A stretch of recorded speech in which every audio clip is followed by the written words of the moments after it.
कन्यादान के। अरे घूरइत हो बेटी पापा के जंगिया बैठली।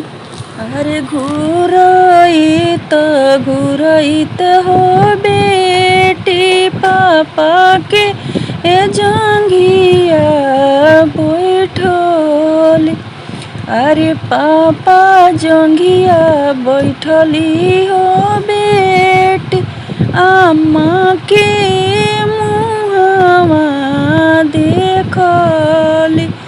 अरे पापा जंगिया बैठली हो बेटी अम्मा के मुहवा देखली।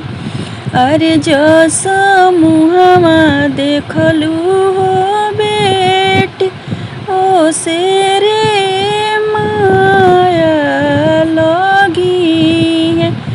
अरे माया के जंजलवा हो बेटी माया में मिली हो जाई है।